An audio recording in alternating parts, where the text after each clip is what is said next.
Hi, this is Joseph Williams, son of John Williams, and you are watching the Nerf Herder Council.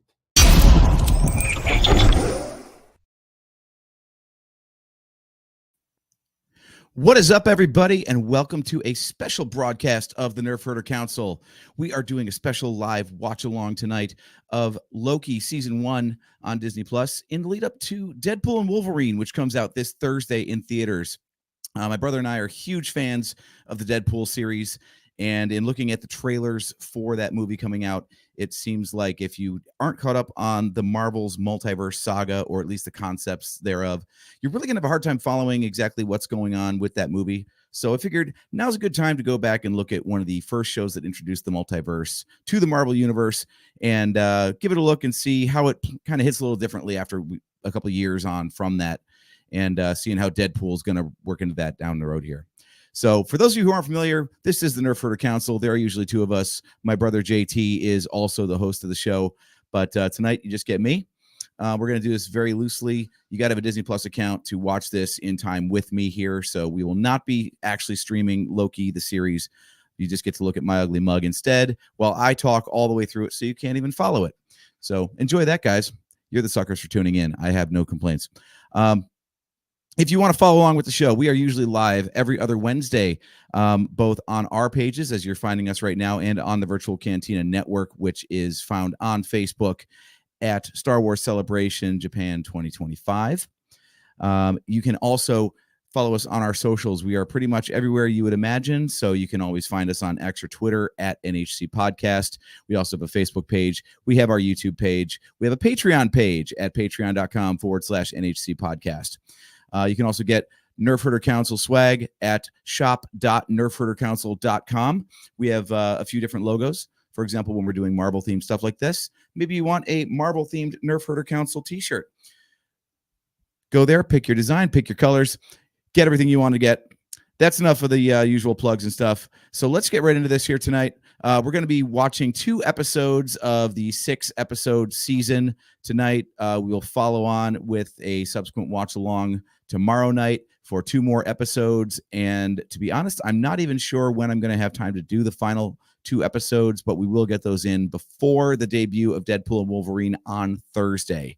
So without further ado, I've got my Disney Plus queued up, and I've got the first episode ready to go. My timestamp is at 000. So we're going to hit play on this, and we're going to get watching Loki Season 1. And I'm going to count you down in 3, 2, 1, and play.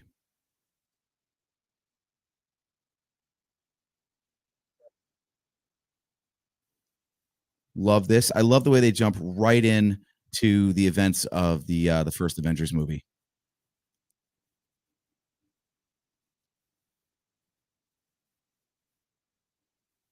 I don't actually know how much of this scene was in the original Avengers and how much of it was Endgame and how much was like inserted with green screen and stuff for the show here, but it's pretty cool.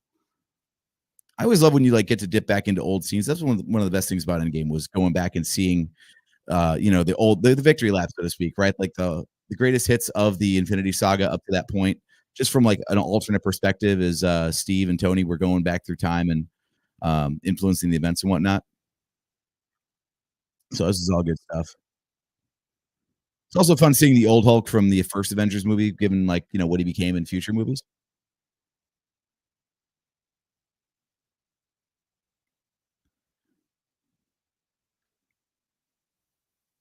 But yeah, I'm not gonna lie, guys. I am a huge fan of this show.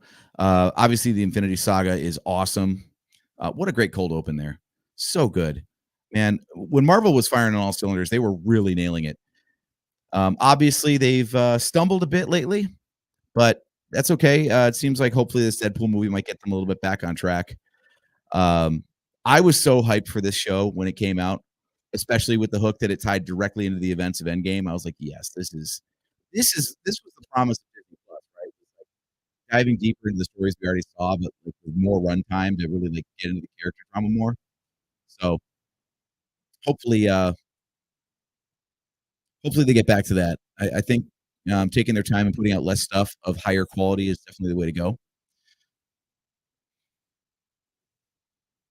Feel free to sound off in the chat, by the way. Anyone who's signed on and watching along here, I've got the chat up.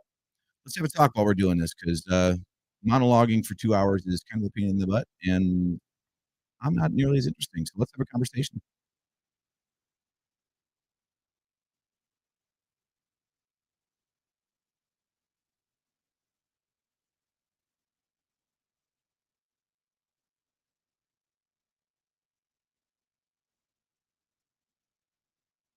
Now, full preface, the other reason why, my brother is not part of this watch along is because, frankly, he hates the multiverse, and fun in general, and anything that is not excessive in calories.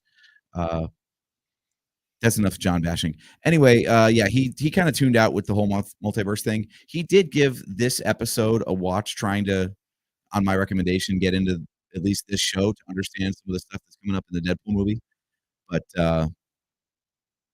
yeah, there's a few things that happened really early on in this episode, and he was not down with that, like, whatsoever.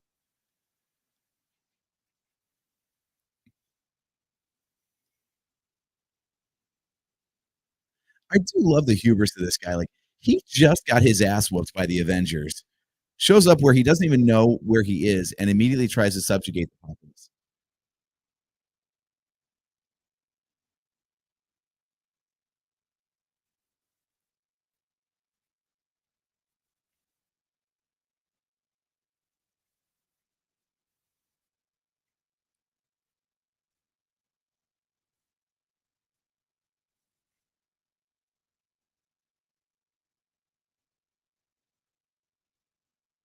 I do love that this is a guy that, in his timeline, had just gone through subjugating a lot of Earth and a lot of other planets as well. He just pops up here, and they're like, "We don't give a fuck who you are."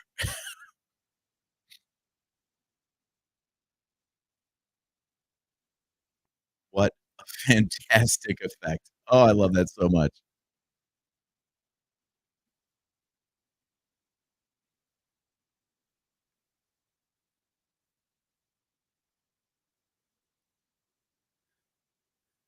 See, one of the great things about the MCU was that it took comic books, which can always be a little bit out there, and grounded it just enough to make it digestible for more people. Yet I feel like this is when they really started going a little bit more ham with things, and I think they hit the sweet spot here. Like, it's just weird enough that it's leaning more into the comics without leaning so far in that it just becomes absolute ridiculousness. And you even see that, like, in a character like Loki here, where he's used to the way things played out and the rules of the universe, let's call it, in the MCU, and then he gets, like, dragged into this, and even he's, like, doesn't know how to process it because this is so outside the bounds of anything that he's familiar with.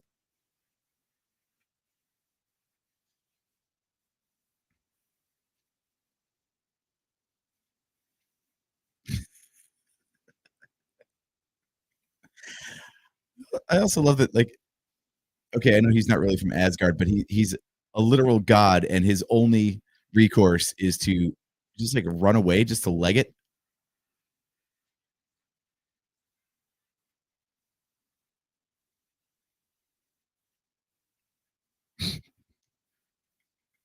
Tesseract sounds dumb.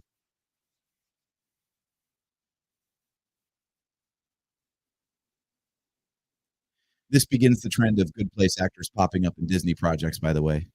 Nice bookending how we just got Pillboy right there, and then we get, Jason Mendoza popping up in The Acolyte.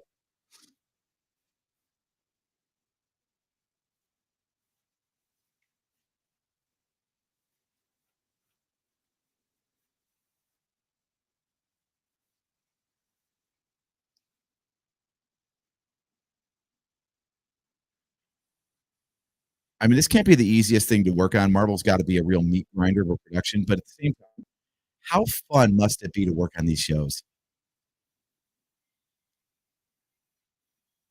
Okay, based on what we know for the MCU now, is that a cat or a flirkin?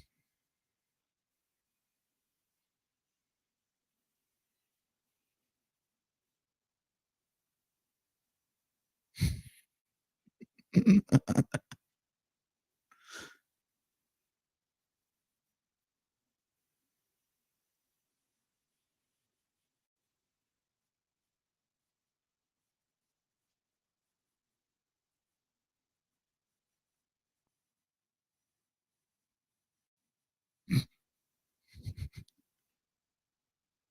just realized I reflexively stopped talking because of the guy printing out every word that was ever said. Oh, I'm not doing very well as a watch-along host.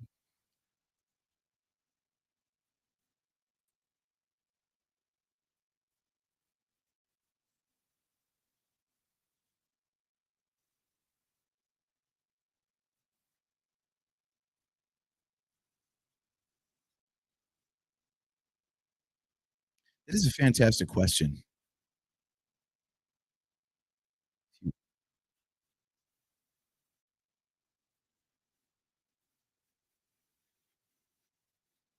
I wanna know more about these robots that are posing as sentient beings. What's the big threat there? I mean, Terminators are pretty scary, so I get why they're doing it, but still, seems like TVA might be able to handle that. Maybe they're just trying to prevent an Ultron situation.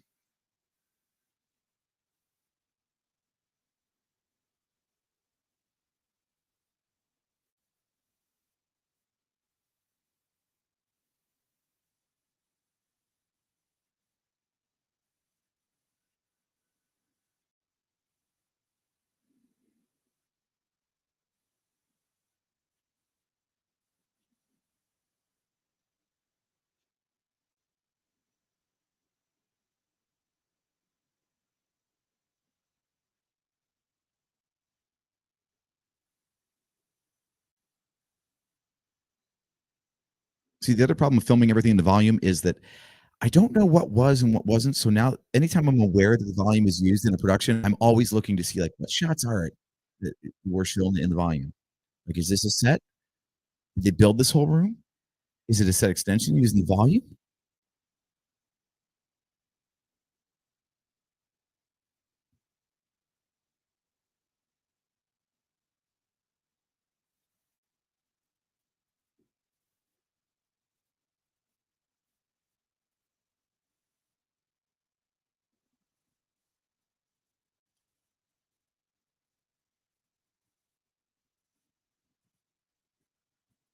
This is such a brilliant storytelling device. You know, Loki doesn't have a frigging clue what's going on, and neither does the audience. So then they just give you this little explainer right here, right at the beginning, and it doesn't. It's not like pandering to the audience because Loki needs this explainer as well. It's frankly I don't understand what my brother's opposition is to all this stuff. I think this is brilliant,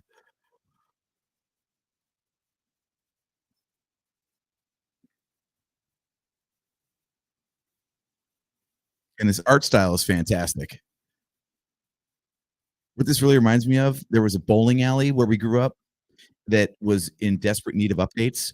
So it had like this very almost noir throwback quality, like Big Lebowski-esque sort of energy to it.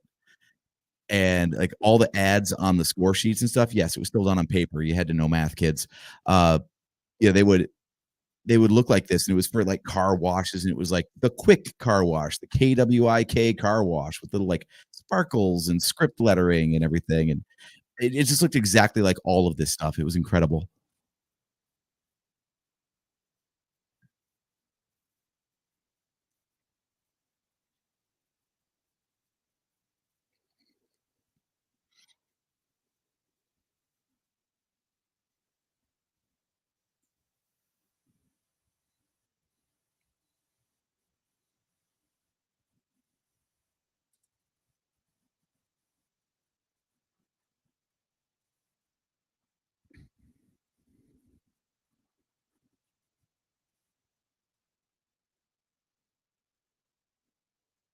Oh, that's a great way to die. I mean, I don't want to die that way, but I like watching people die that way in a TV show. Can't be too careful.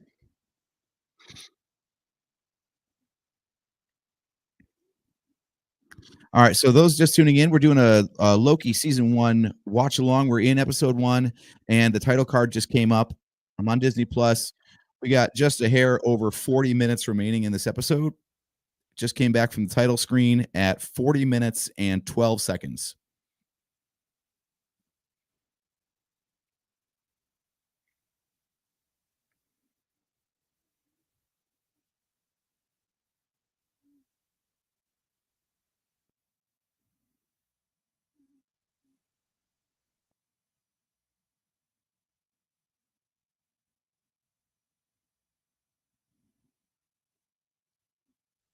Owen Wilson is so good in this show too.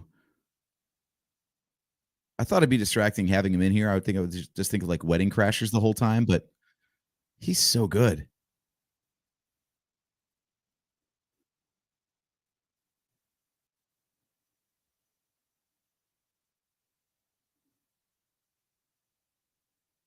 This whole show still has that like filmic quality to it. Like there's like a film grain to it and everything. It looks like a movie still. And there's tracking shots and like this is high quality stuff. Definitely I could see how one, probably how incredibly expensive this show was and why they dropped the budget on subsequent productions, but God, the money went to good use here. Like this is the dream right here. This is what Disney Plus was supposed to be, was like mini movies all the time instead of waiting like years between.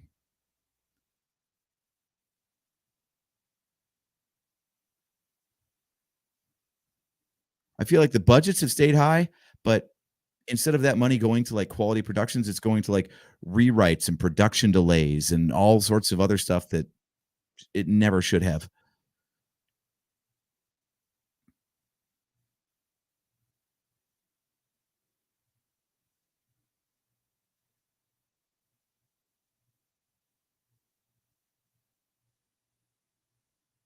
See, I'm trying to interpret the French because I was supposed to have learned that last year for work, and no, I can't even say I don't speak French. I don't know how.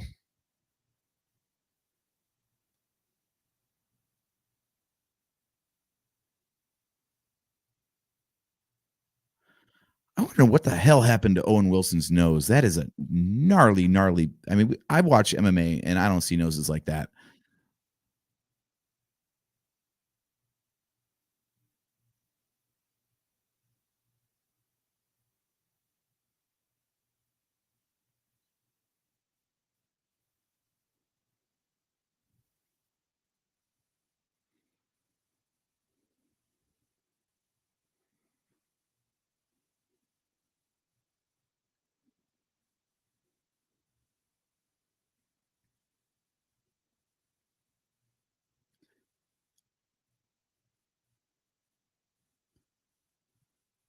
I got to say, I love the production design on this whole show. This is exactly not the color palette that you associate with Loki. I think it's a great way to show just how out of his element that he is.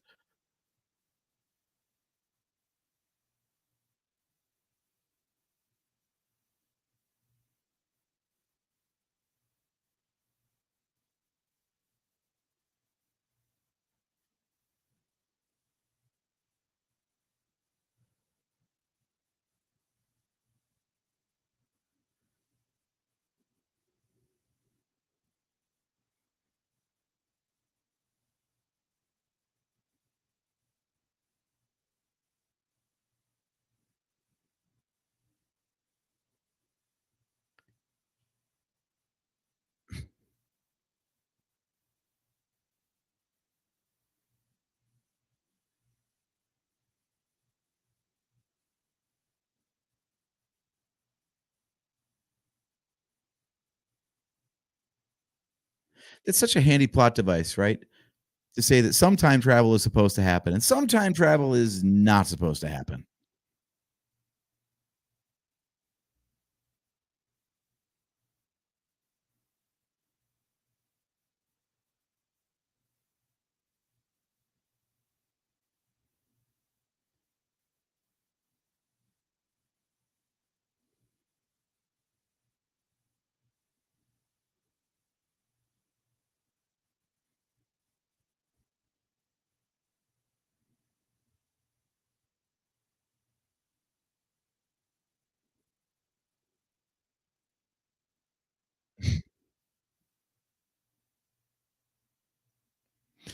Guys, we've all been there. Am I right?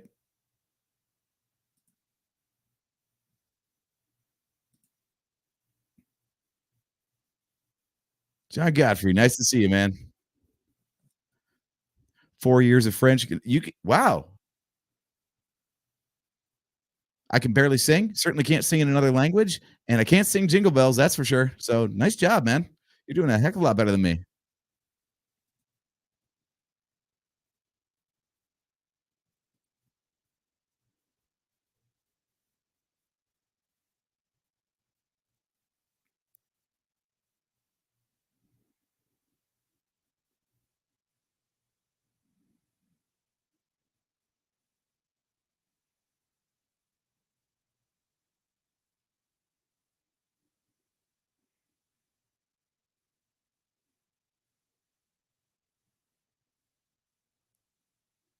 It's amazing how well Owen Wilson, just being Owen Wilson, fits into the MCU. Perfect.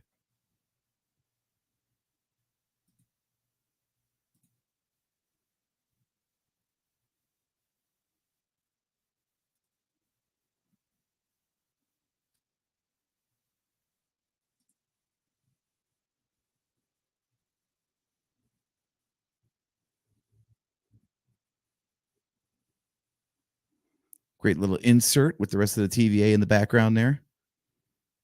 Like I said, if you don't like people talking about production and production quality, this watch along is going to get really annoying for you because I love that kind of stuff.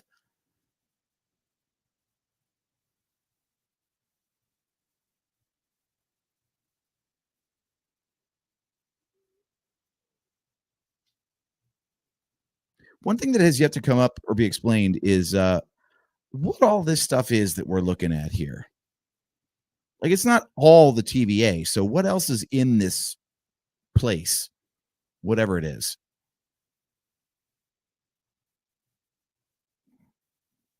Looks very Fifth Element, which I like.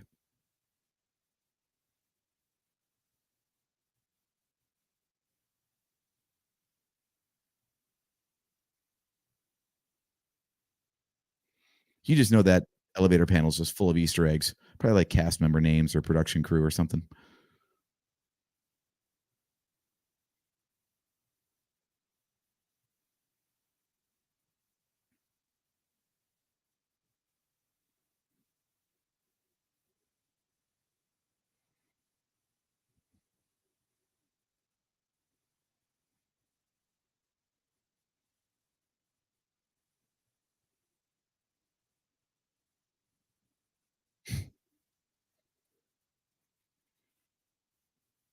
I wonder how much of this stuff and how they're going to rehash this in Deadpool 3 because they they they gotta know that not everybody's coming in having watched this show. So I wonder how much of this stuff is going to be retread and how they're going to do it in an efficient manner so it doesn't like take up half the movie to explain like what all this stuff is.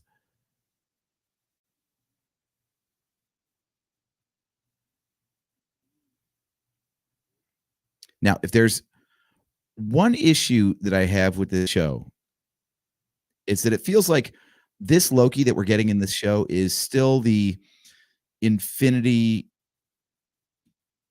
God, I forgot it. Infinity War. No, that's not right. Come on, it's the one before Endgame.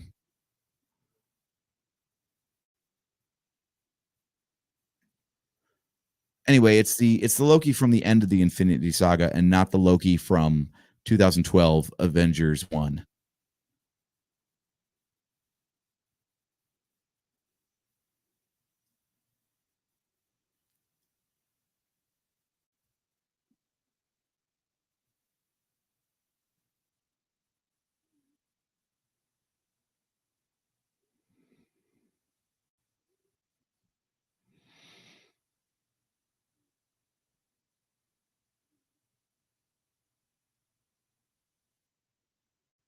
Again, you got to love the weird like throw-ins. Like what? Who decided they needed Josta Cola? Who was ever clamoring for a callback to Josta?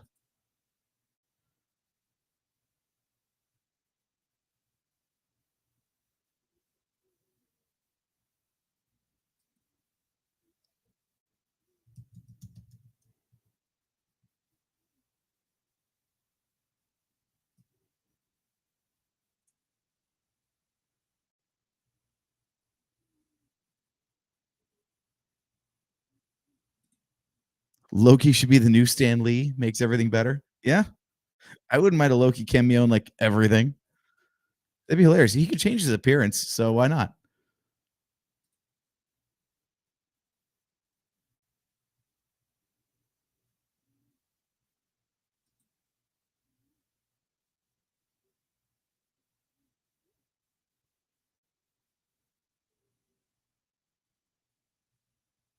See, this is exactly what a show can do that a movie can't. This whole scene goes on way too long to fit into a 2.5 hour runtime of a complete story. But boy, if you're trying to, really like dig into the characters on a TV show, this is exactly how you do it.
See, this dialogue, this back and forth is great. They're taking. I love that they're taking like, 2012 Loki, and he was like cheesy as hell. Like he was always saying the big grandiose stuff, and contrasting that with when this show comes out, where they've like grounded the characters like Thor and all that, so they're not quite so like theatric. I love that they ping pong back and forth, and they just have like Owen Wilson as this new character to kind of just point out like how stupid the guy sounded.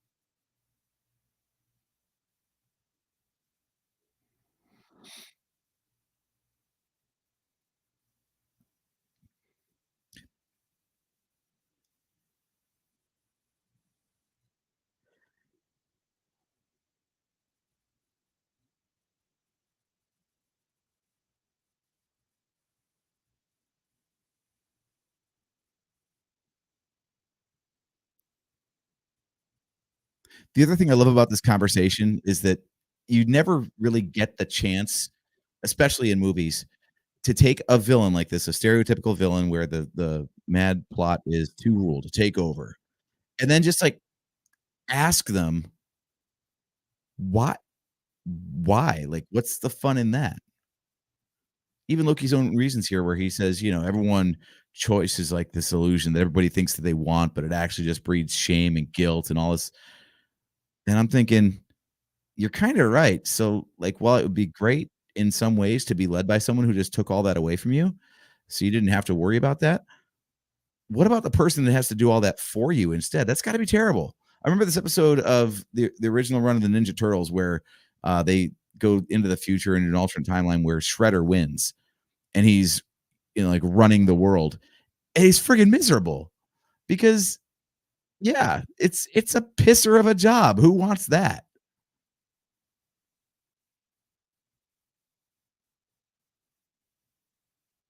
And this was just a weird aside here.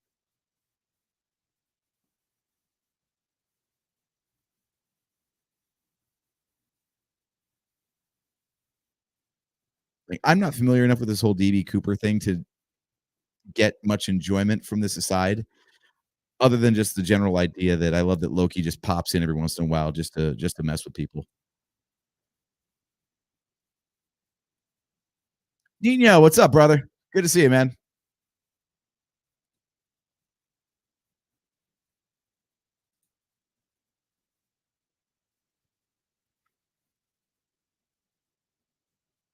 See, I remember this being in the trailers, and I was very saddened to find out that this was just like one cutaway instead of like an entire series of just all the times that Loki messed with history, you know?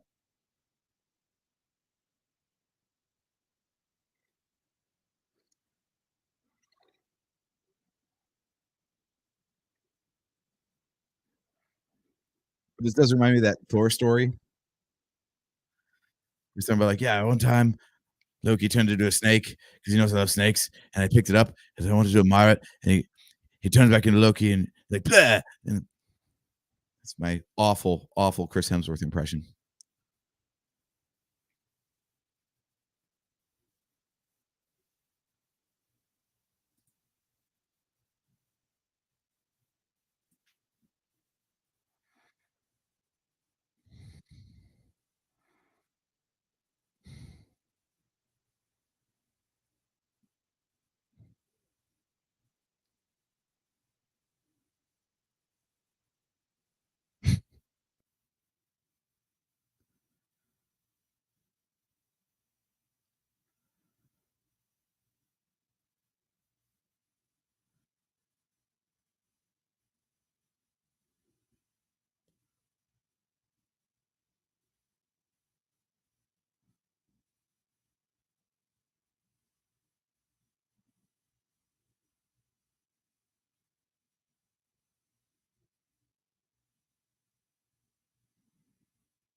See, this is again is kind of brilliant. If you've never seen the movies and you just tuned into this just to see what this whole Marvel thing was about, it's a nice little recapper for anyone who's not familiar with like who this guy is prior to this TV series.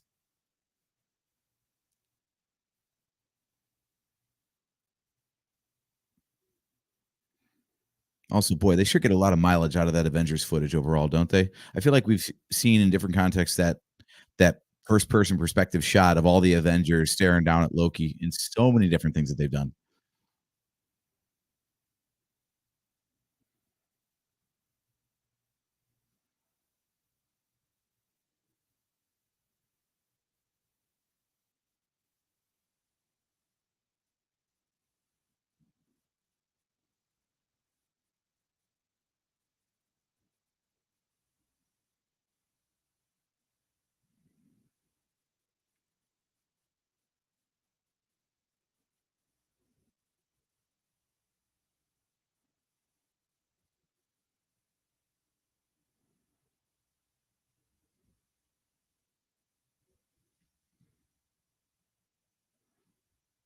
I feel like I owe Thor: The Dark World a rewatch.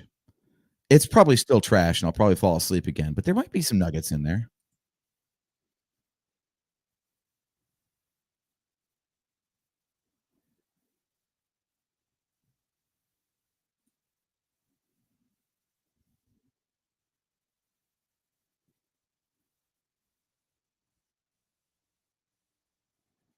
See, this is when I said earlier what I feel like they took like the end of the Infinity Saga Loki and put him in here instead of like the Avengers 1 Loki. I This is what I'm talking about.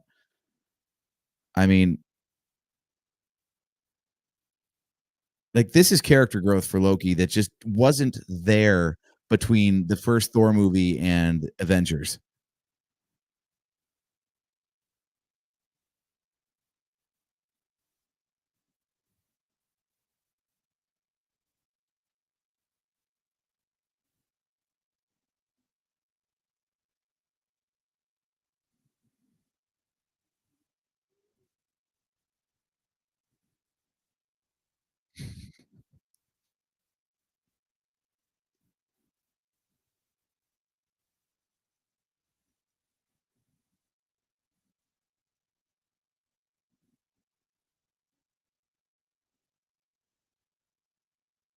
There's the money shot. That's the one that gets shown over and over and over again.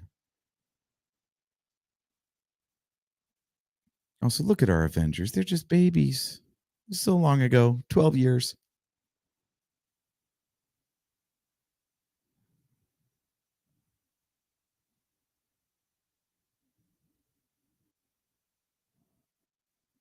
Yeah, he's buying into this way too soon. The Loki of 2012 would still be pissing and spitting, and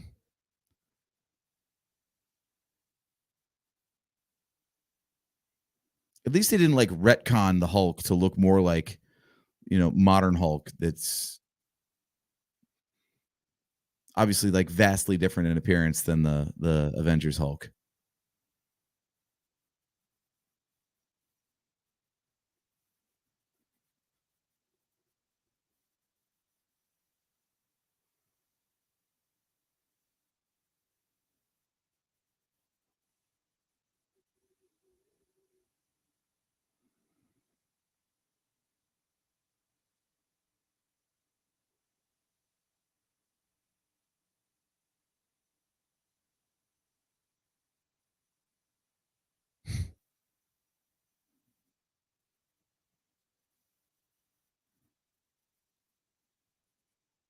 So I'm not really sure how he got to be able to teleport.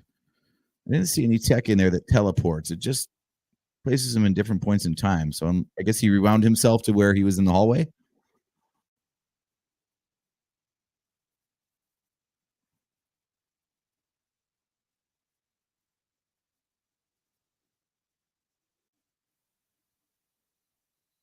Again, production design. I love all the little posters and stuff on the walls. It's just such a nice little like world building detail. I know my setup behind me may tell a different story, but I love like subtle nods. Like I would love one of those. What's a fish?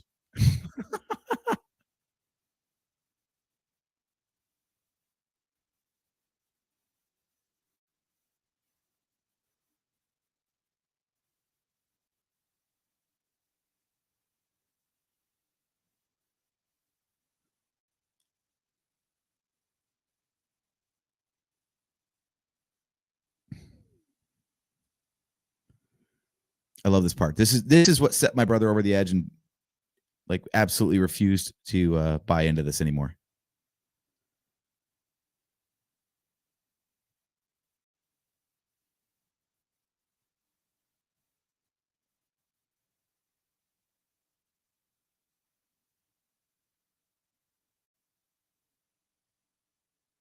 See, I was looking forward to getting into this scene so we can actually talk about this a little bit. My brother hates this. He hates that you take the absolute MacGuffin of the entire MCU to this point and turn them into a joke in the first episode. But I'm thinking of it like this. You've already escalated to like one of the most impressive, inspiring moments in all of movie history to get 24 films to culminate like they did and all tell this grand saga. They wrap it up. What are you going to do? Are you going to go from here and then start up here for your next story? Or do you find a way to lower the temperature down and tell a different story from there? Like you've got to drop the stakes to be able to build them back up again. So I love that they found a way to come up with something.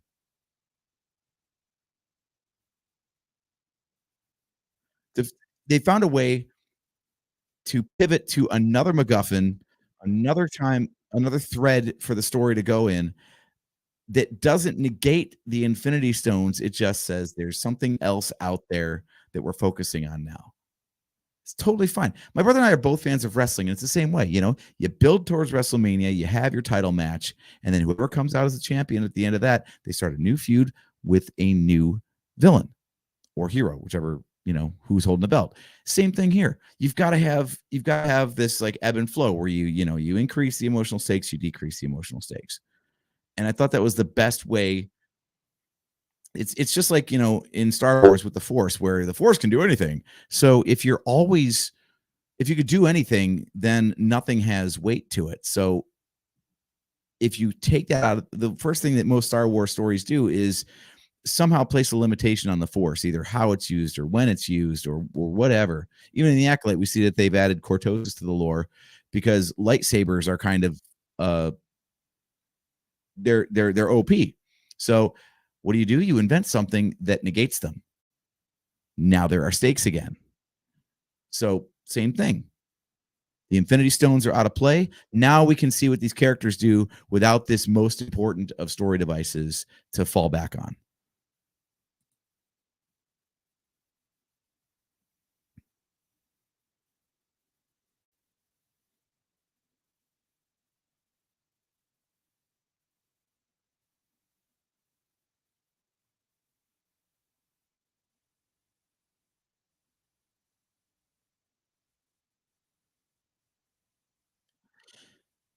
See, he's doing all this like it this is my problem. It looks like he's doing like wistful remembrance of events that he's never seen. Like he shouldn't be getting choked up over things that he's not experienced.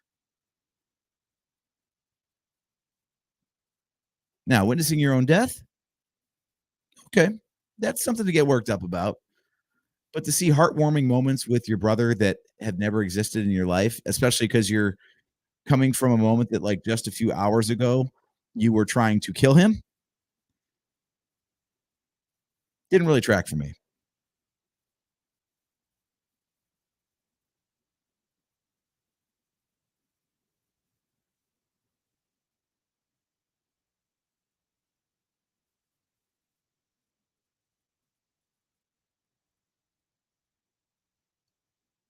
Plus, if we're really nitpicking here again in production design, I feel like they could have done a better job matching him to Avengers era Loki because he just looks very much like the guy who just got strangled, which makes sense because this was the next thing that the actor filmed. But in terms of the storyline, it doesn't make a lot of sense.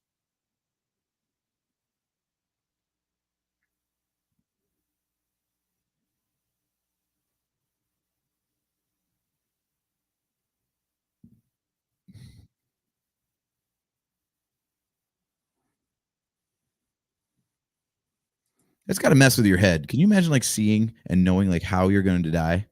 Now, in this case, he doesn't have a time code on it, so he doesn't know when it's going to happen. But I wonder if that would be. Because you've heard stories of like it's kind of a comfort. A lot of people, if they've got like a terminal diagnosis, for example, it's like they can live their life a lot easier because they don't have to worry about when it's going to happen. They kind of like know what's happening and when. I've got a buddy of mine who had a near death experience, should have died and didn't, and the guy's just fearless now. He's like, I've stared that down. There's nothing that can scare me now.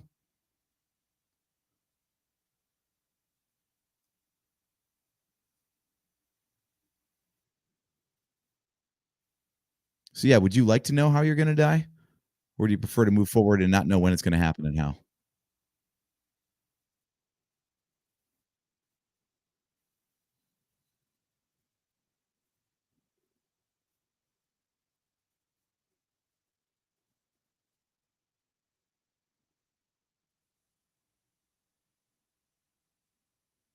Yeah, that's what I would do too.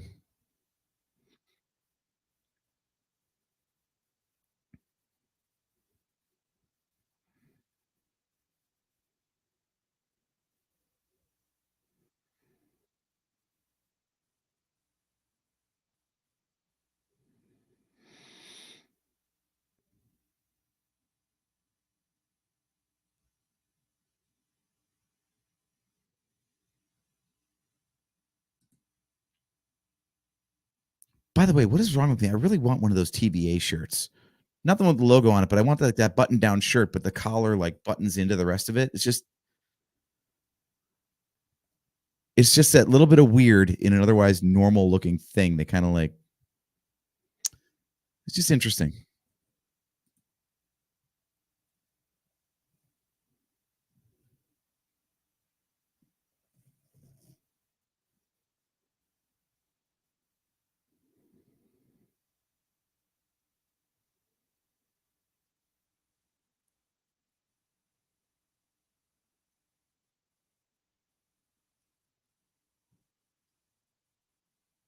Also, I get with a 6 episode run, There's only so many minutes, and you got to like get the story moving along. But I feel like this whole epiphany of Loki and his confession to this guy came a little too soon for who he is. Loki's not this self-aware, especially not the 2012 Loki. I'm going to keep harping on that. My my main gripe with this show is only down to I feel like they didn't pick up with a Loki from Avengers 1. They picked up with a Loki from Endgame.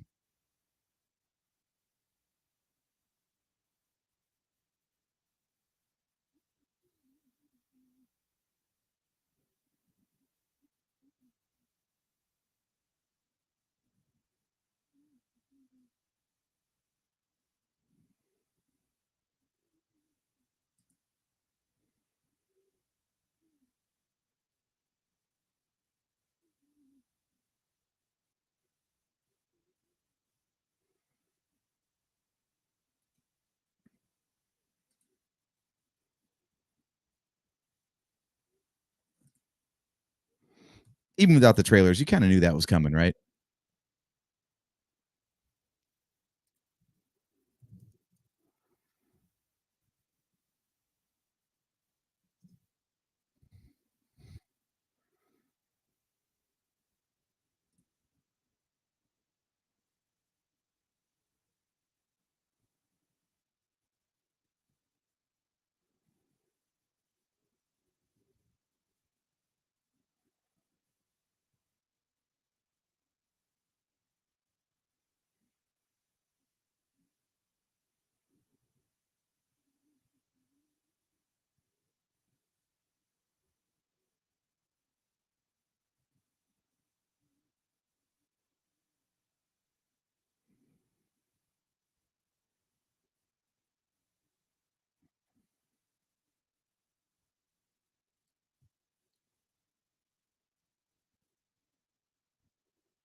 My other question about the TVA is exactly how far does their jurisdiction span?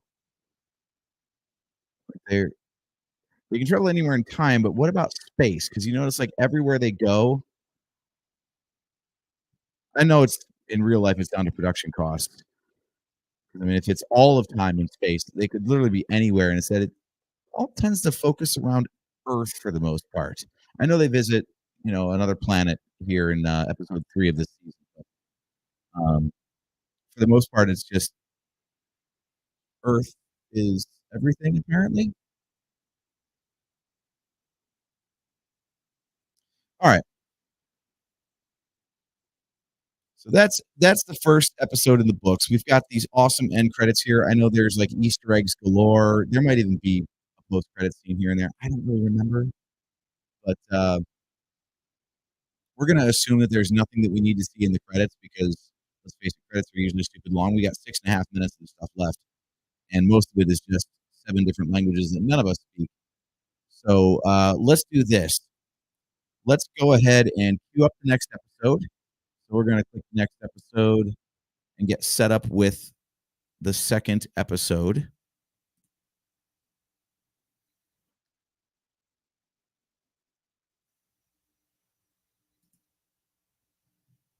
All right, so I'm all queued up. I've got the black screen right to the Disney Plus logo.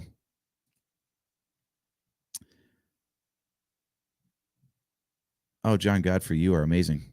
Look at that. Apparently, we can get a TVA shirt. That's amazing. Okay, I'll have to check that out.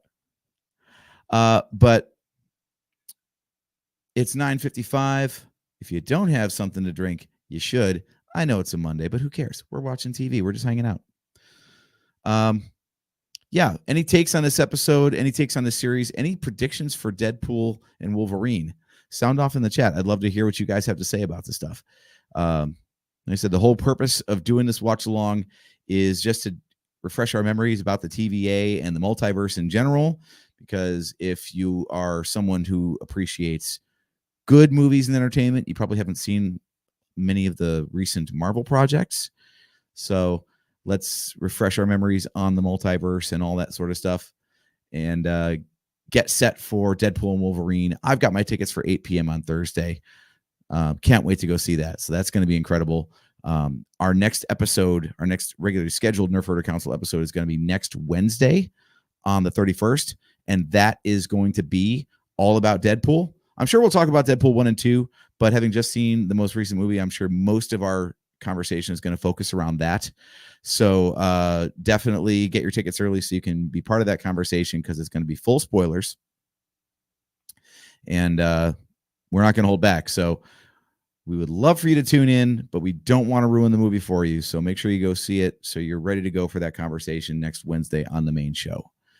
All right. John Godfrey's got his tickets for 7 p.m.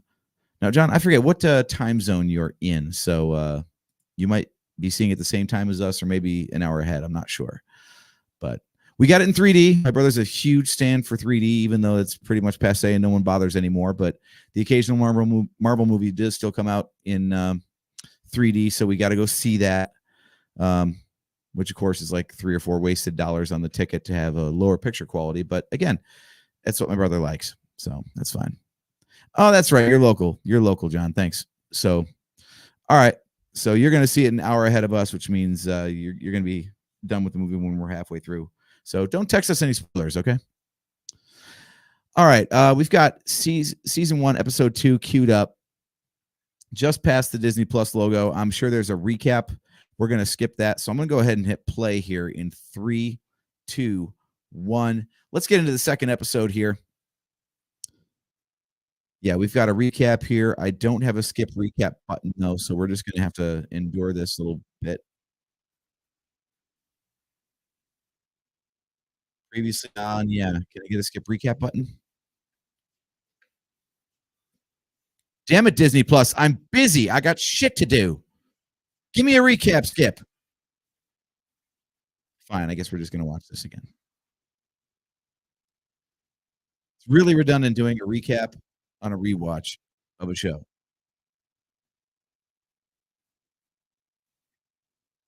By the way, I love the agent names in TVA.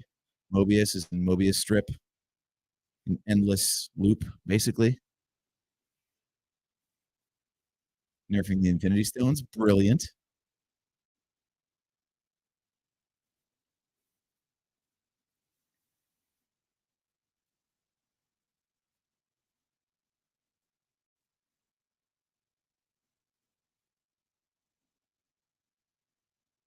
It's amazing how basic stuff can still off people when we're dealing with like such huge, powerful beings, and yet you can break his neck and you can set TVA agents on fire. Like, yeah, they can travel through time, but they still burn. Love it.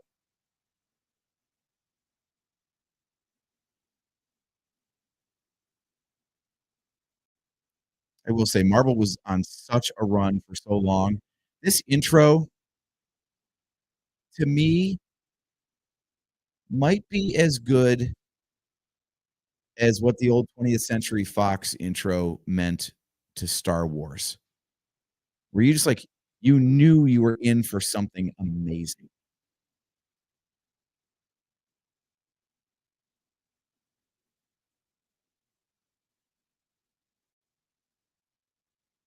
Has anyone here ever been to a Ren fair? Because I have not. I don't really give a shit about medieval times, but I do love a good turkey leg.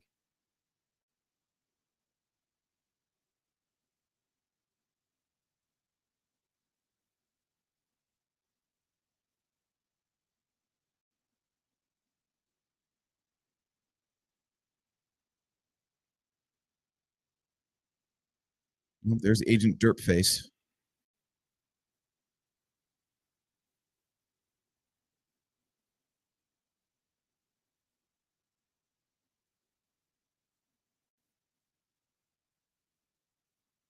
I'm sorry, I just don't believe that that's the way people speak in 1985.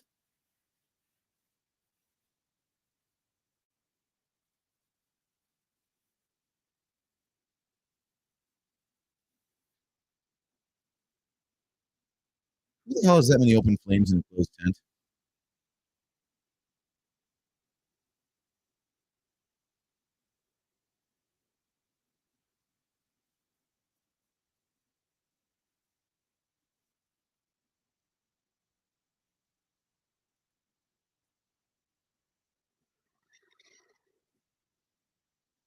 Uh-oh.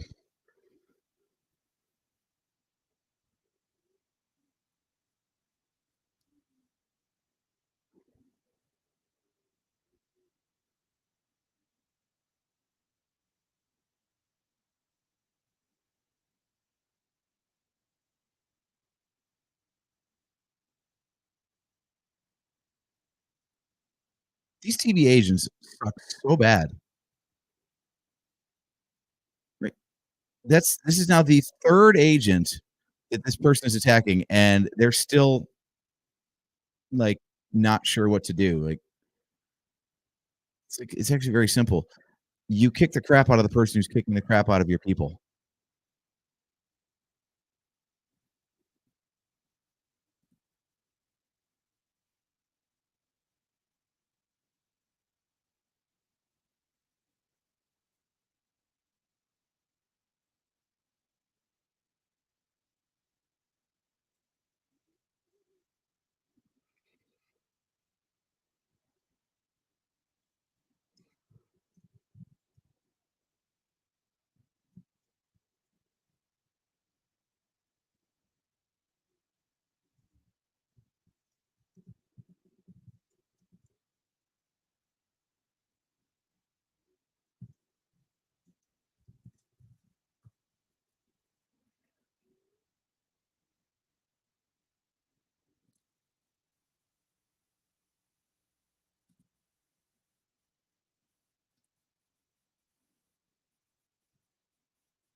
Miss Minutes is awesome. One of my favorite things of the show, actually.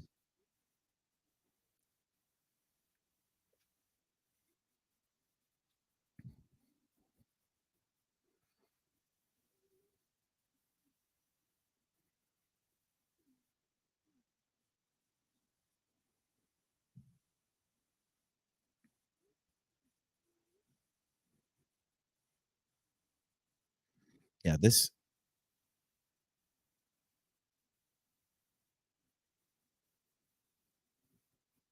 the production value on this is so good. Yes, I'm a production nerd, so I'm gonna still keep talking about that stuff, but, like, I don't know how they did Miss Minutes, like, in the actual, like, recording, because you see she's, like, casting light on stuff, and, for my lightsaber talk, I'm a huge nerd about lighting effects and stuff like that.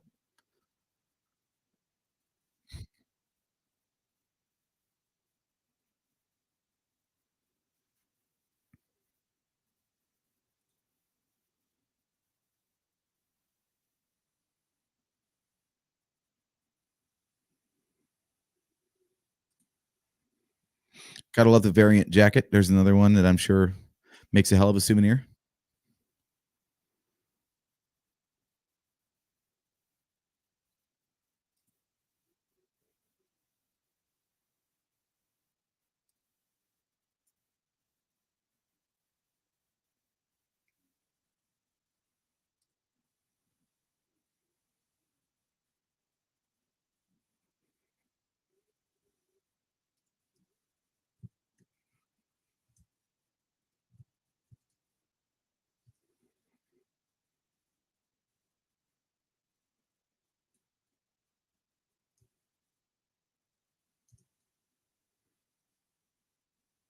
I do love that apparently Loki's in, like, every timeline are asshats that need to be handled by the TVA.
By the way, John, as cool as that variant jacket is, it's still $84 even on clearance. I don't know if I love this thing enough to need $84 for a jacket.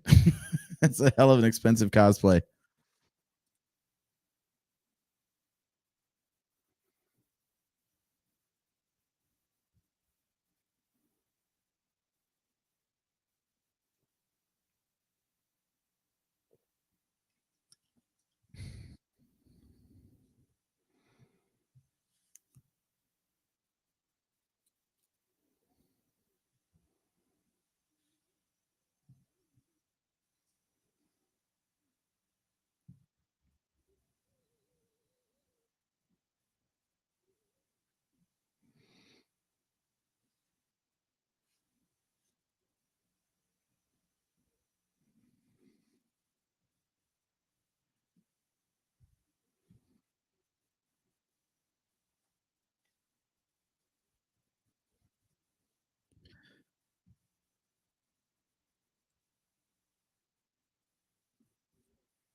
One thing that this whole multiverse and the fact that different people can play, um, you know, different variants of the same character stood out to me with the show is that I think this is exactly how they were trying to write their way into being able to recast parts as needed. Like just grab a variant from another timeline and boom, you don't have to explain why you've got a different actor playing the role.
I do love that he at least like tried to screw him over. It was not a complete face turn out of nowhere.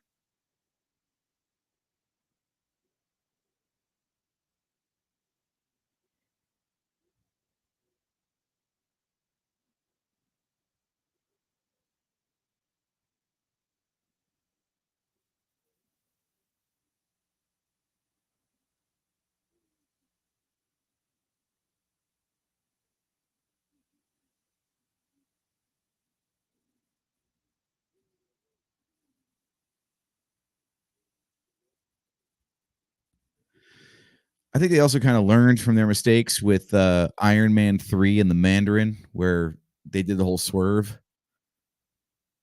Like this is a swerve done right. Oh wait, we aren't there yet in the series, so I won't talk about that yet.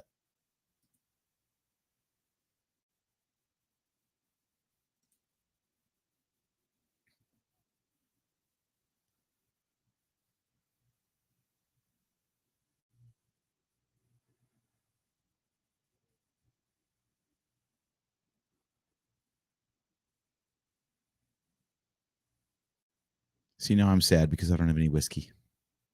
Well, I mean, I do, but it's out there and I'm stuck on camera, so I can't go get it.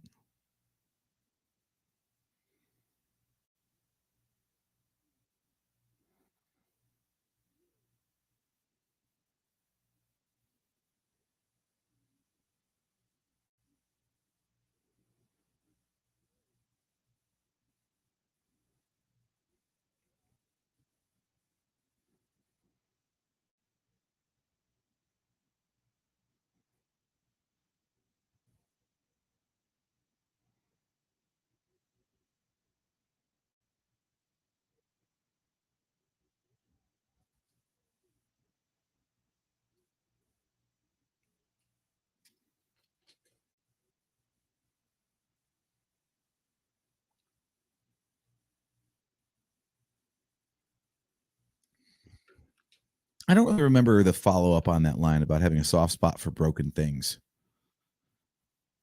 Like, I've rewatched season 1 a few times. I have not given a rewatch to season 2, so maybe it comes up in there because I know, Mobius's whole timeline is timeline, huh? Anyway, his character arc is, you know, culminates and wrapped up in that season. So maybe on the episodes that focus on his backstory, that comes back again.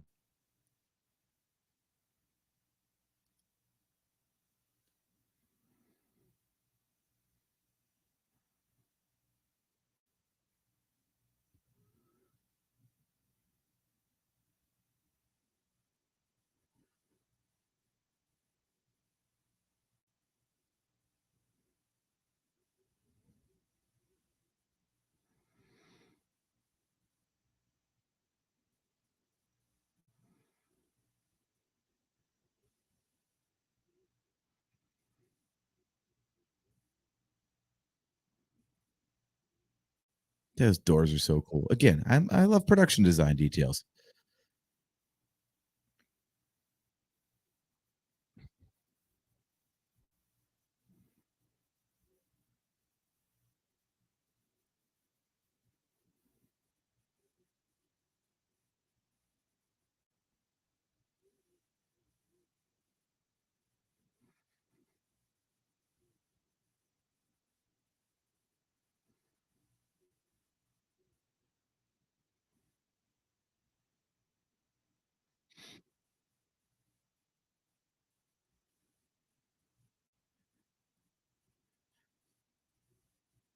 I do feel like it's weird how Loki's already kind of on the team, so to speak. Like this is his main focus in life all of a sudden is whatever's going on with the TVA. I feel like he should still be focused on trying to get the hell out of here and back to his plans of subjugating Earth.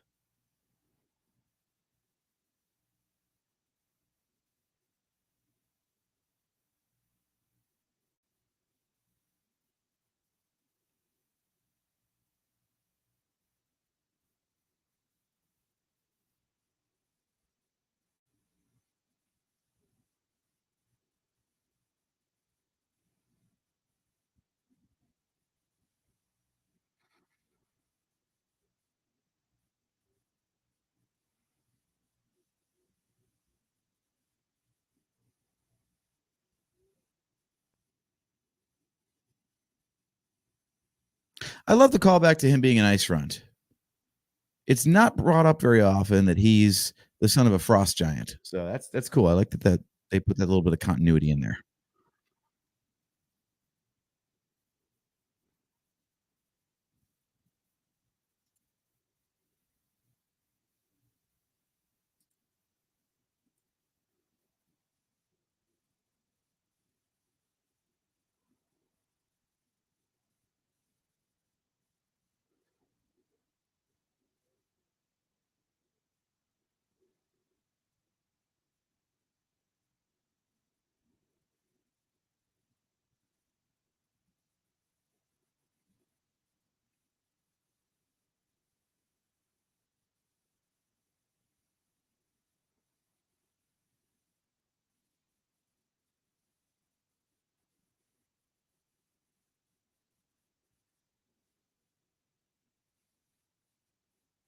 The 372 in the background there, that's a bit of an Easter egg. That is the number of steps it takes to build the original Lego helicarrier that came out, with the Avengers movie, actually, and, that's completely made up, so don't listen to me on dumb shit like that. I don't have a clue what that means.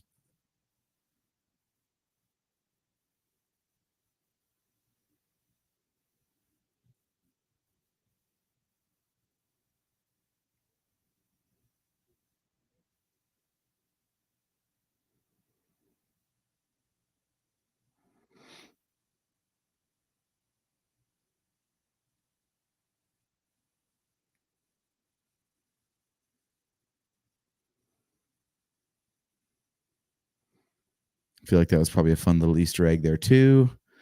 If I had paused that, I could read the keyboard.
It is amazing how beige and brown this show is.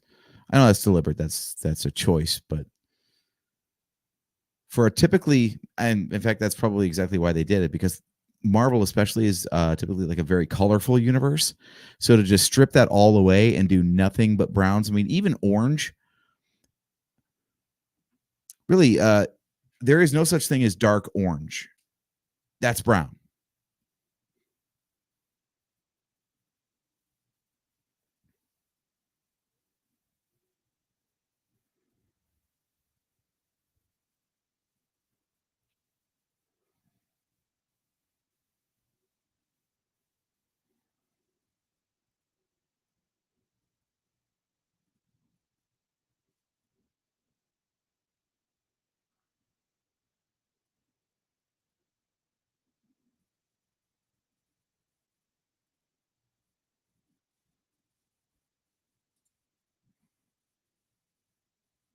By the way, the whole dark orange thing, that is actually real.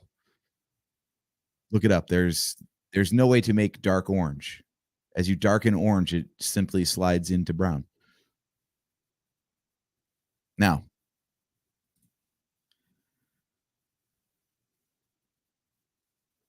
here's where the series starts to pick up. You really get like the framework of how they're going to be jumping around. This is cool.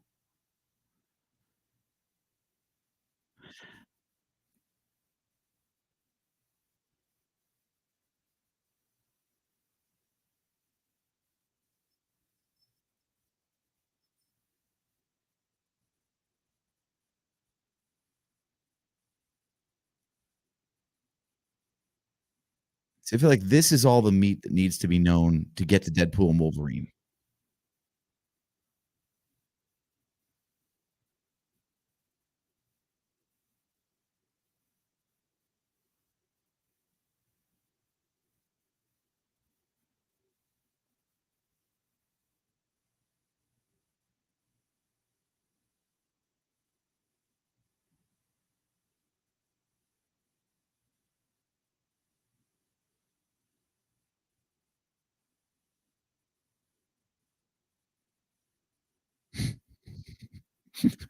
He's more upset because he's just watching his lunch get ruined.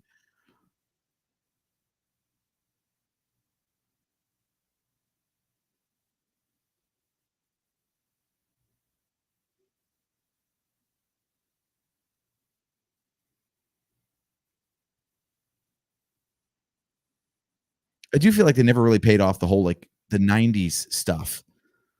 Like you got a Jostacola, he's reading a jet ski magazine and a Boku. You talk about stuff no one's thought of in forever.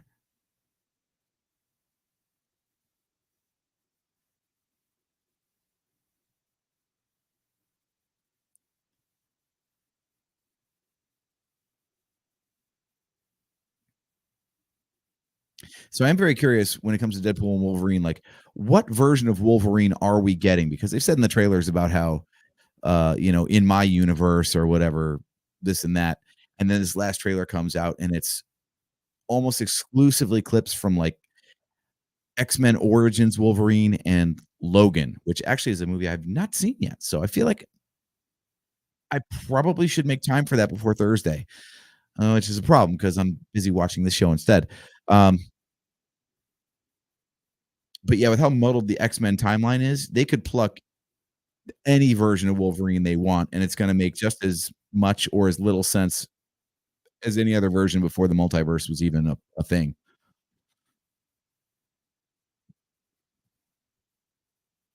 So for anyone who's just tuning in here, I see we've got some different viewers popping in here.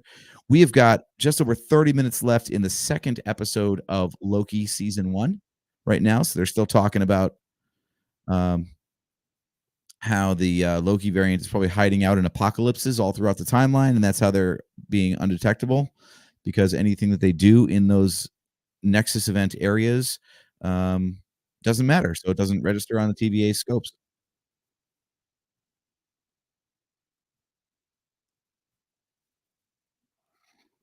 Just past the 30-minute mark remaining, 79 AD.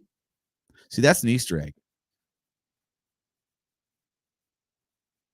See, this is why I was destined to love the show because 79 AD is actually my birth year and my initials. So kind of a big deal, folks.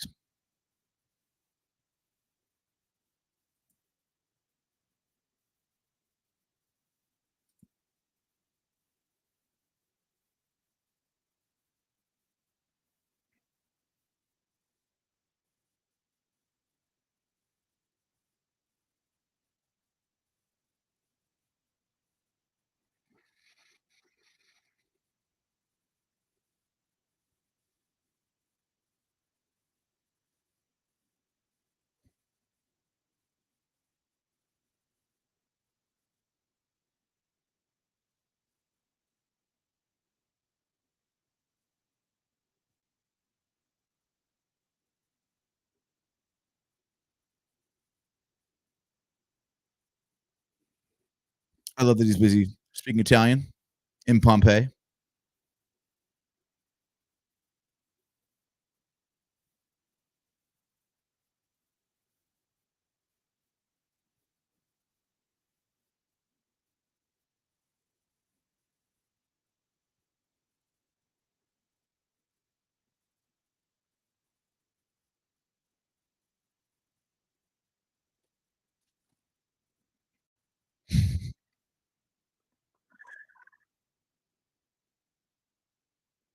Yeah, that's one of those obvious volume shots, and I don't know why it's not convincing, but that is clearly a TV screen behind a set and not a volcano? Volcano off in the distance.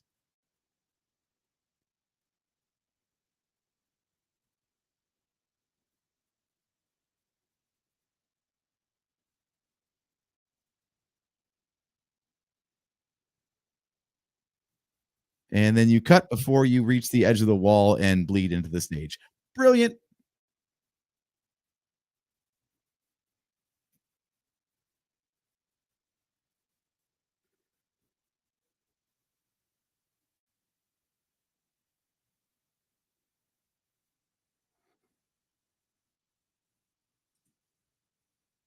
Yeah, sometimes this show shows its budget and sometimes it doesn't.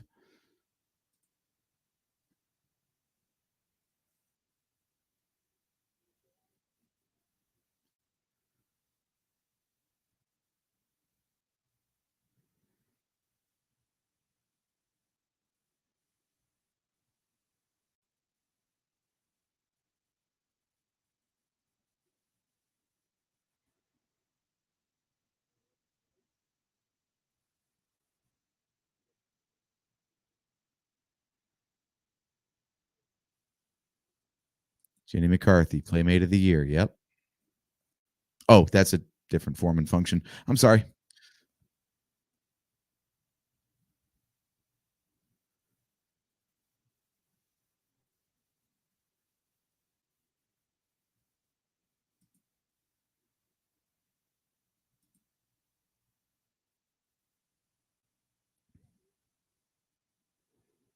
So I'm curious for those watching, um,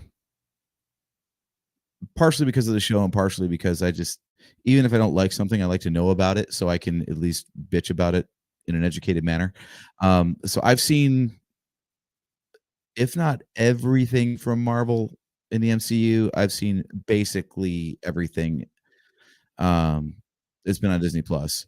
So I'm just curious to know of all the people that are hyped for Deadpool and Wolverine, like how many of you have seen all the things, or how many people are just like you've only seen Deadpool and you're walking into this like what the hell is this multiverse stuff? I'd be curious to know because I know there's a lot of stuff out there, and even before my brother tuned out because of the whole multiverse thing, there was still a lot of stuff on Disney Plus. He just didn't bother checking out because he just looked at it and is like, doesn't interest me. So unlike the movies before where everything was appointment viewing and you had to get your midnight release tickets and can't wait to see it and so on and so forth, it seems like since the Disney Plus show started, uh, the interest just hasn't been there overall. So I'd be curious to know if that's the case for anyone watching along right now, or if you've been hyped the whole time.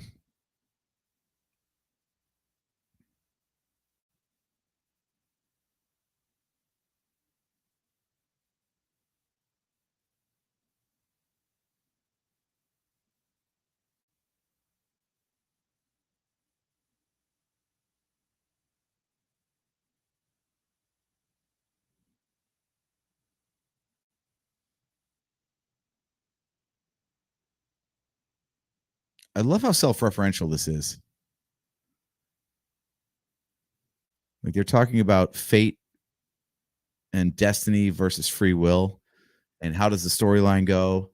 And they're basically, I mean, the people writing the show don't even know. Like they've written this show, but they don't know how the whole saga goes. It's obviously a work in progress. They've had to, recast people multiple times in the MCU now. They're pivoting away from this entire multiverse saga, it seems. That's just a theory, so no spoilers there, but we do know that because of real life problems that, the Kang character is definitely being pivoted away from in some way, with Jonathan Majors, having real life legal problems. So, on one hand, they're saying like, yeah, it's the MCU, it's a big interconnected world, and we know the direction of the saga. And then on the other hand, you get tragedies like Chadwick Boseman's passing. You get other odd stuff like having to recast because of Jonathan Majors stuff, or things like COVID that interrupt productions, so things get released out of order and have to be re-edited because of the different order in which they're being released. So while overall they think they know where they're trying to get to, they don't necessarily know all the steps to get there because they've got to adjust to things on the fly.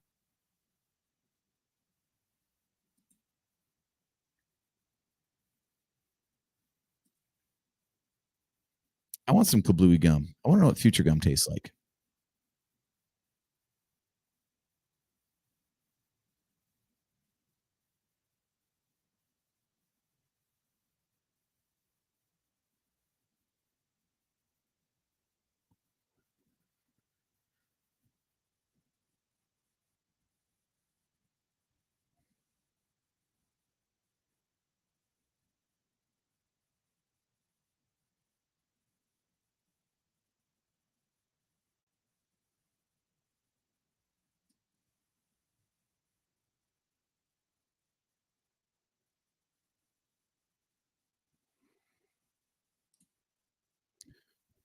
Riz, nice to see you, man. Says definitely the best MCU TV show.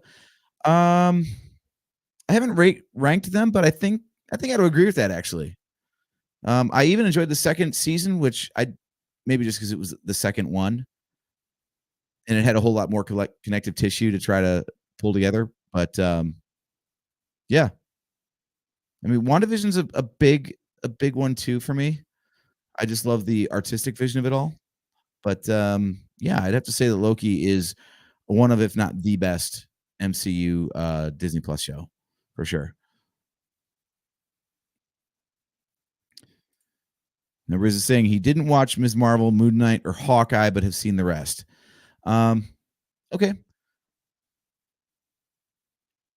Honestly, that's the thing. They put out so much stuff as I was trying to just on the fly rank my Disney Plus show preferences. I forgot about pretty much all three of these. When I think of Disney Plus Marvel shows, I only think of like the first batch that were announced when they were talking about Falcon and Winter Soldier and WandaVision and Loki here. I forgot about all the stuff that followed up after that. Like you said, Moon Knight, Ms. Marvel, Hawkeye. Then you got What If, and I don't know if you'd call it a show or not, but that Werewolf by Night, which I have not seen, or She Hulk. So yeah, we've got a pretty broad array of options to choose from here. Oh, Echo. Echo just came out recently too.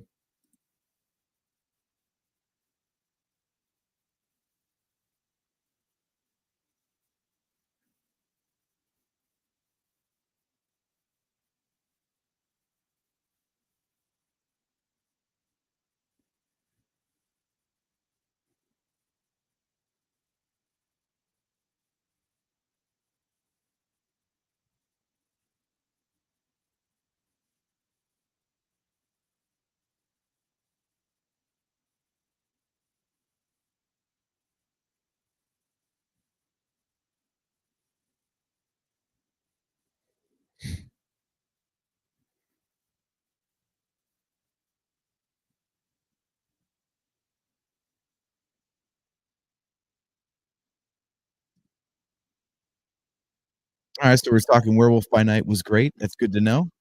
I keep I gotta add that to my watch list because I forget that even existed, so I didn't see it at all. Is that just like a one-off, doesn't connect to anything? It's kind of a genre piece or whatever they like to call those things?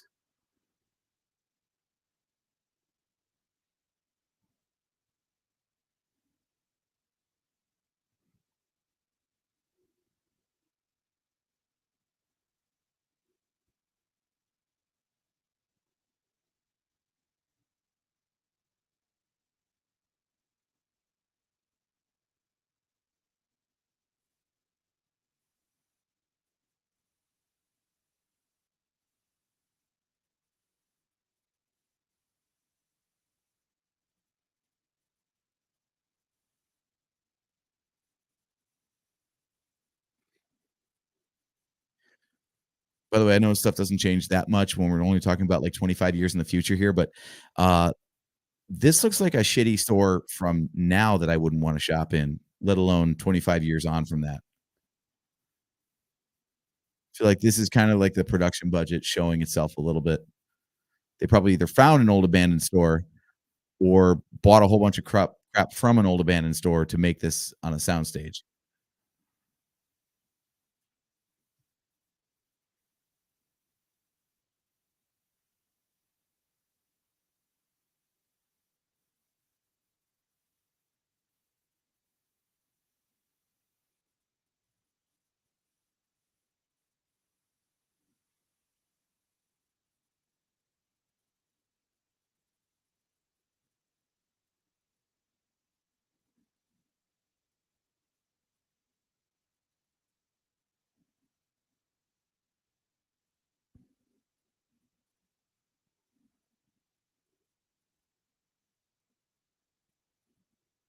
Quick time check since I'm seeing a clock on the screen anyway.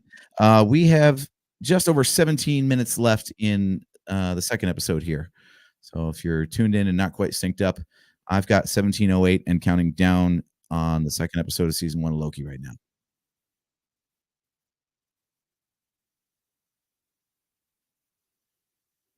Yeah, the low ceilings and everything. This looks more like a local hardware store than a gigantic Walmart-esque sorta store.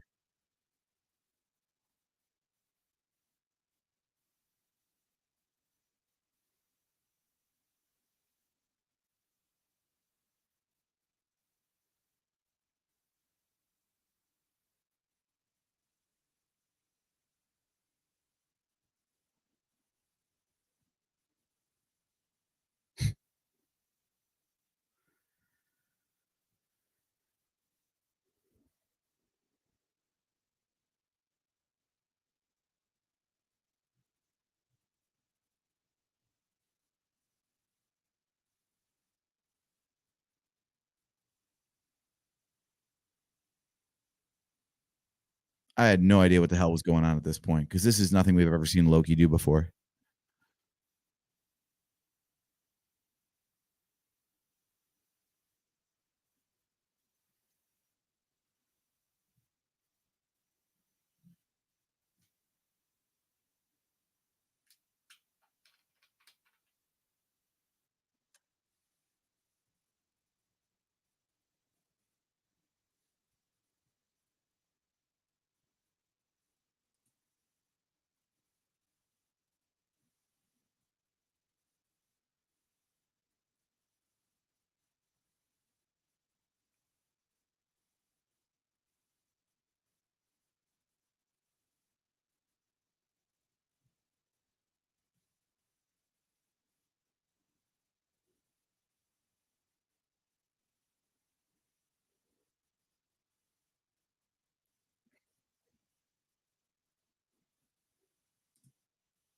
Riz, I'm wondering about this. You're saying I don't know if it'll connect to anything, but felt self-contained for viewing purposes. Falcon was a bit bland. I think they should give Sam Wilson some upgraded superpowers or something. Um, yeah, I don't know if you've seen the Brave New World trailer, but yeah, they've definitely upgraded his costume from the finish of Falcon and Winter Soldier. So I don't know what else comes along with that, but if he's going to be squaring off against Red Hulk, as is implied by the end of that trailer, Well, you better hope he's got more than just, good endurance because all the cardio in the world's not going to save you from a Hulk.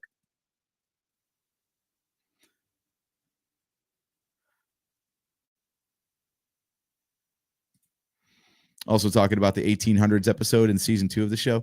Yeah, I think in a lot of cases the second season kind of showed its budget limitations a little bit more than the first. Um, I think because it was more ambitious in its storytelling in some ways with no more money to tell those stories. So it definitely had to go farther than the first season.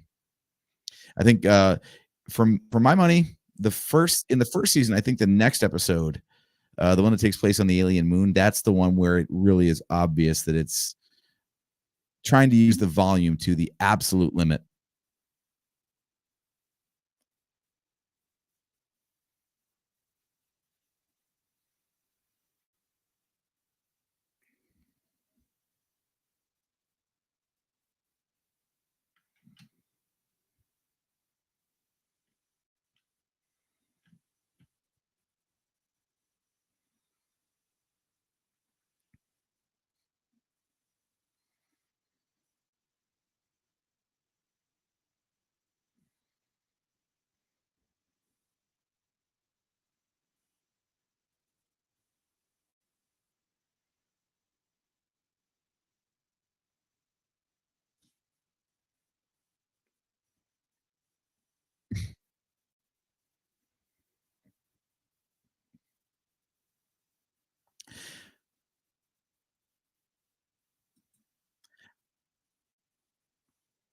I feel like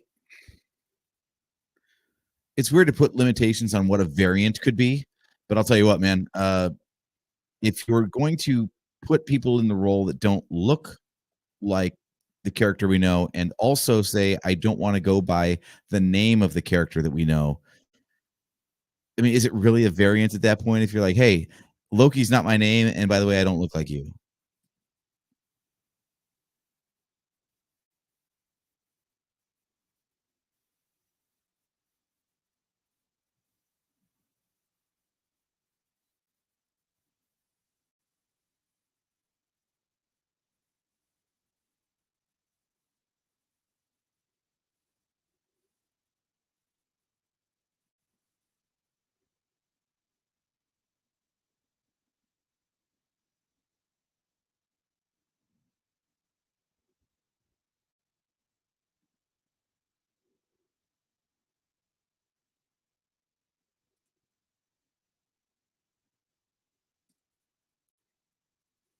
It's Gus Metal Joe, Joseph Wren. What's up, dude? Good to see you, man.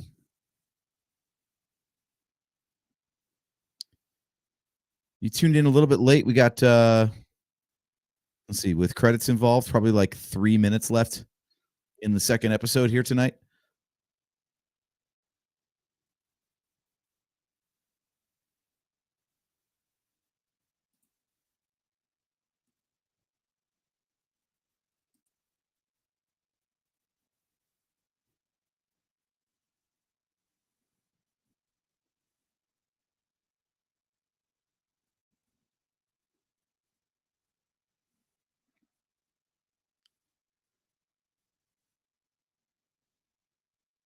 I do wonder why he's getting pwned by a regular human when he's got magic.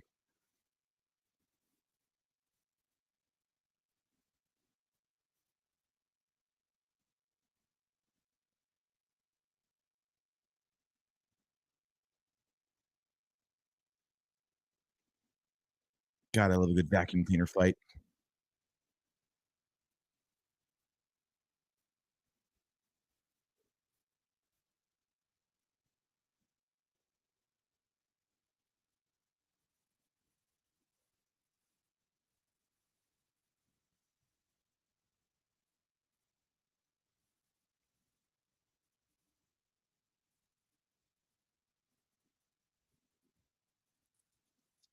Yeah, the store just looks like shit.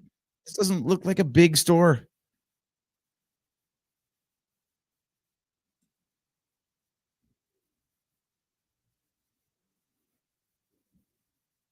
Plus, it's still funny. I mean, again, this is 2012 Loki. We saw that it took like a Hulk to take this guy down in the movie that he just escaped from and then got captured by the TVA. And yet this dude just like puts him on the ground.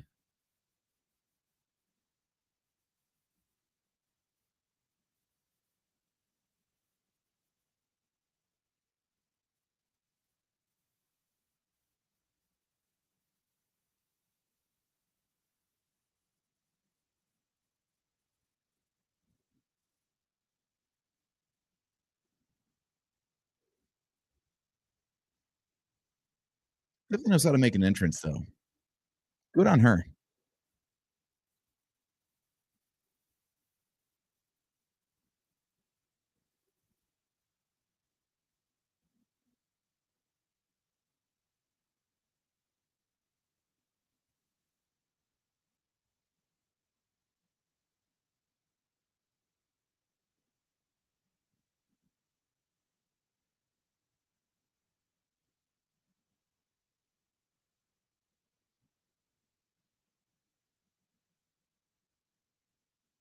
Pretty brilliant overall, though.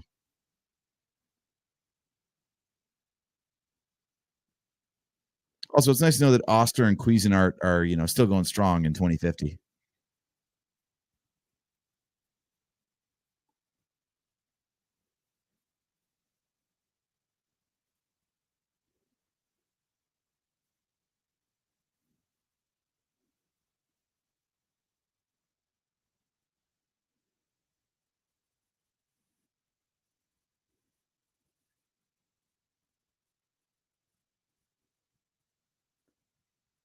One thing I really got to praise this show for is the overall pacing. Uh, I love we get a good healthy chunk of story per episode. And again, this is recency bias at this point. I mean, I'm thinking of the Acolyte that just finished up. We got like 30 minutes where stuff just stopped rather than actually having a story that like ended every episode. But to get like 45 or 50 minutes per episode, and it feels like a natural, good stopping point for that chapter of the story. And meaningful stuff happens in pretty much every episode. I think it's just hate to say stuff was better back in the day, but you know what? This first batch of Disney Plus shows was just done better.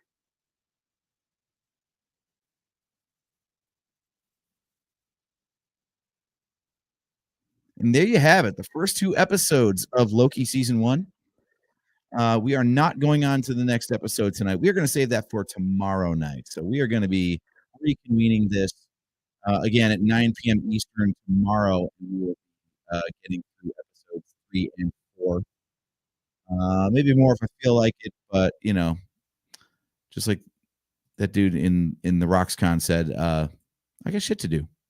So I don't know if we're gonna get to more than 2 episodes tomorrow night, but we will get through the season before Deadpool and Wolverine comes out on Thursday, just to get all the TVA primer that we need to get to that movie and have a hell of a time. So I want to thank you guys for hanging out. I want to thank Riz. I want to thank Nino for showing up. Joseph Wren. Good to see you guys tonight. John Godfrey, of course, as well for chiming in. Like I said, we're going to be doing this watch along. We're going to be picking it up tomorrow night at 9 p.m. Eastern. I will go ahead and set up that live stream so you can get your notifications. If you haven't noticed, we are actually streaming to many, many locations. We're trying to spread the word a little bit.